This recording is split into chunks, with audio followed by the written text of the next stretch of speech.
Hey all welcome back. ഇന്ന് ഞാൻ നിങ്ങളോട് ഷെയർ ചെയ്യുന്നത് നല്ല അടിപൊളിയായിട്ടുള്ള സ്ട്രോബെറി ബനാന മിൽക്ക് ഷേക്കിൻ്റെ ഒരു റെസിപ്പിയാണ്. വളരെ പെട്ടെന്ന് ചെയ്തെടുക്കാൻ പറ്റിയ ഒരു അടിപൊളി ഡ്രിങ്ക് എങ്ങനെയാണെന്ന് നോക്കാം. വീഡിയോയിലേക്ക് പോകുന്നതിന് മുമ്പ് എൻ്റെ ചാനൽ ആദ്യമായിട്ട് കാണുന്നുണ്ടെങ്കിൽ സബ്സ്ക്രൈബ് ചെയ്യാനും പിന്നെ വീഡിയോ ഇഷ്ടമാണെങ്കിൽ ലൈക്ക് ചെയ്യാനും ഷെയർ ചെയ്യാനും കമൻറ്റ് ചെയ്യാനൊന്നും മറക്കല്ലേ. ആദ്യം തന്നെ മിൽക്ക് ഷേക്ക് റെഡിയാക്കാൻ വേണ്ടിയിട്ട് ഫ്രോസൺ സ്ട്രോബെറീസ് ആണ് വേണ്ടത്. ഞാനിവിടെ 1.5 കപ്പോളം സ്ട്രോബെറീസ് എടുത്തിട്ടുണ്ട്. സ്ട്രോബെറിയെല്ലാം കുറച്ച് അധികം വാങ്ങുമ്പോൾ ഞാനിതിങ്ങനെ ഫ്രീസറിൽ സൂക്ഷിച്ച് വെക്കലാണ്. അതാകുമ്പോൾ പെട്ടെന്നൊന്നും അങ്ങനെ ചീത്തയായി പോകില്ല. പിന്നെ ഞാൻ ഒരു പഴം എടുത്തിട്ടുണ്ട്. നല്ല പഴുത്ത റോബസ്റ്റ് പഴം വേണം കേട്ടോ എടുക്കാൻ വേണ്ടിയിട്ട്. പിന്നെ ഇതിലേക്ക് പൂവമ്പഴമോ നേന്ത്രപ്പഴമോ അങ്ങനെ ഒന്നും ചേർക്കരുത്. എന്നിട്ടൊരു മിക്സർ ജാറിലേക്ക് നമ്മൾ സ്ട്രോബെറീസ് ഉണ്ടല്ലോ അത് ചേർത്ത് കൊടുക്കുന്നുണ്ട്.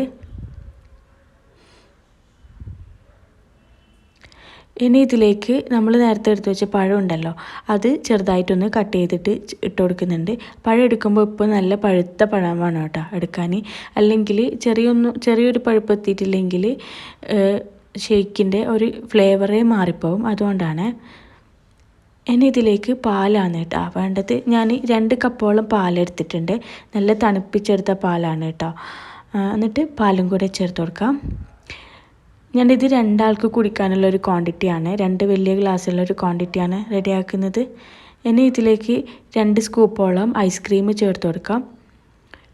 വാനില ഐസ്ക്രീം വേണേ ചേർക്കാൻ. ഐസ്ക്രീം ചേർത്തതിനാൽ നല്ല ടേസ്റ്റാണ് കേട്ടോ. അതുകൊണ്ട് ഐസ്ക്രീം സ്കിപ്പ് ചെയ്യരുത്. പിന്നെ ഇതിലേക്ക് ഞാൻ ഒരു ടീസ്പൂണോളം സ്ട്രോബെറി ജാം ചേർത്ത് കൊടുക്കുന്നുണ്ട്. ഇത് ഹോം മെയ്ഡ് ജാമാണ് കേട്ടോ. ഇത് ഓപ്ഷണലാണ്. പക്ഷേ ഒരു കളറിനും ഫ്ലേവറിനും എല്ലാം ഒരു അധികമാകാൻ വേണ്ടിയിട്ട് അങ്ങനെ ചേർത്താണ്.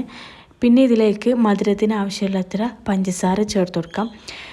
ഞാൻ 3 ടേബിൾ സ്പൂണോളം പഞ്ചസാര ചേർത്ത് കൊടുക്കുന്നുണ്ട്. പഞ്ചസാര ചേർക്കുന്നില്ലെങ്കിൽ കുറച്ച് ഹണി ചേർത്ത് കൊടുക്കാം കേട്ടോ. തേനുണ്ടല്ലോ അത് ചേർത്ത് കൊടുക്കാം. എന്നിട്ടിത് നന്നായിട്ടൊന്ന് ബ്ലെൻഡ് ചെയ്തെടുക്കുക. 2-3 മിനിറ്റോളം പഴവും സ്ട്രോബെറിയെല്ലാം നന്നായിട്ട് അങ്ങനെ ബ്ലെൻഡ് ചെയ്തെടുക്കുക കേട്ടോ. ഇനി ഞാൻ കുറച്ച് വിപ്പിംഗ് ക്രീം എടുത്തിട്ടുണ്ട്. എന്നിട്ടൊരു ഹാൻഡ് വിസ്ക് വെച്ചിട്ട് ഒന്ന് ബീറ്റ് ചെയ്തെടുക്കുന്നുണ്ട് കേട്ടോ. ഇതിങ്ങനെ ചെയ്യുന്നില്ലെങ്കിൽ നമ്മൾ ബീറ്റർ ഉണ്ടല്ലോ ഇലക്ട്രിക് ബീറ്റർ അത് വെച്ചിട്ടൊന്ന് ബീറ്റ് ചെയ്തെടുത്താൽ മതി. ഇതുണ്ടല്ലോ നമ്മൾ മിൽക്ക് ഷേക്ക് ഒന്ന് ടോപ്പിംഗ് ചെയ്തെടുക്കാൻ വേണ്ടിയിട്ടാണ്.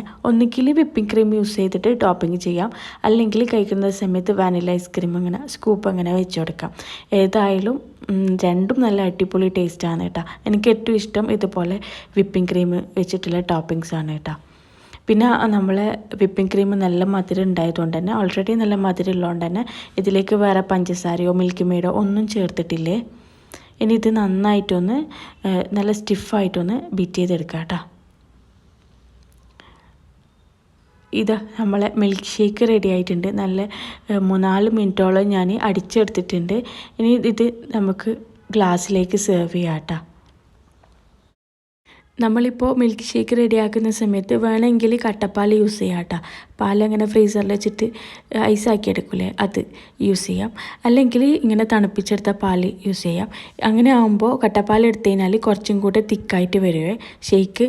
പിന്നെ ഇതിപ്പം ഫ്രോസൺ സ്ട്രോബെറി ആണല്ലോ ഓൾറെഡി നല്ല തണുപ്പുണ്ട്. അതുകൊണ്ടാണ് ഞാനിത് കട്ടപ്പാൽ എടുക്കാണ്ടിരുന്നത്. ഇനി ഇതിലേക്ക് നമ്മൾ നേരത്തെ റെഡിയാക്കി വെച്ച വിപ്പിംഗ് ക്രീം ഉണ്ടല്ലോ അതൊരു പൈപ്പിംഗ് ബാഗിലാക്കിയിട്ട് ഷേക്കിൻ്റെ മേലേക്ക് ഇതിങ്ങനെ ആക്കി കൊടുക്കാം കേട്ടോ. നമ്മൾക്ക് ഏത് നോസിലാണോ ഇഷ്ടമോ ഏത് നോസിലിൻ്റെ ഡിസൈനാണ് ഇഷ്ടമോ അങ്ങനെ ചെയ്യാം കേട്ടോ. നമ്മൾ ഇഷ്ടത്തിനനുസരിച്ചിട്ട് അങ്ങനെ ടോപ്പിംഗ് ചെയ്യാം. ഈ ഒരു മിൽക്ക് ഷേക്ക് എല്ലാവരും ഒന്ന് ട്രൈ ചെയ്ത് നോക്കണം കേട്ടോ. ഇപ്പം സ്ട്രോബെറിൻ്റെ സീസൺ ആയതുകൊണ്ട് തന്നെ എല്ലായിടത്തും ഇപ്പോൾ അവൈലബിൾ ആണല്ലോ. പിന്നെ ഇതിപ്പോൾ സ്ട്രോബെറി വെച്ചിട്ടല്ലെങ്കിലും നമ്മളെ കയ്യിൽ സ്ട്രോബെറി ക്രഷ് ഉണ്ടല്ലോ നമ്മൾ കടയിൽ നിന്നൊക്കെ വാങ്ങിക്കുന്നത് അത് വെച്ചിട്ടും നമുക്ക് ഈ ഒരു മിൽക്ക് ഷേക്ക് റെഡിയാക്കി എടുക്കാൻ പറ്റുമേ. നല്ല ടേസ്റ്റ് ആയിട്ടുള്ളൊരു മിൽക്ക് ഷേക്കാണ്. വേണമെങ്കിൽ ഇഷ്ടപ്പെടുന്നില്ലെങ്കിൽ ഇതിലുള്ള ബനാന ഒഴിവാക്കിയിട്ട് സ്ട്രോബെറി മാത്രമായിട്ട് അങ്ങനെ ഷേക്കാക്കി എടുക്കാനും പറ്റും. പിന്നെ ഇതിലേക്ക് ഞാൻ വിപ്പിംഗ് ക്രീമിൻ്റെ മേലേക്ക് ഒരു സ്ട്രോബെറി അങ്ങനെ കട്ട് ചെയ്തിട്ട് വെച്ച് കൊടുക്കുകയാണ് ചെയ്യുന്നത്. കുട്ടികൾക്കെല്ലാം ശരിക്കും പറഞ്ഞാൽ സർപ്രൈസ് ആവും ഇങ്ങനത്തെ ക്രീമൊക്കെ ചേർത്തിട്ടില്ലേ മിൽക്ക് ഷേക്കെല്ലാം കാണുമ്പം മക്കൾക്കെല്ലാം ഭയങ്കര സന്തോഷമാവും കേട്ടോ. ഈ ഒരു മിൽക്ക് ഷേക്ക് എന്തായാലും ഒന്ന് ട്രൈ ചെയ്ത് നോക്കിയിട്ട് ഫീഡ്ബാക്ക് അറിയിക്കണേ.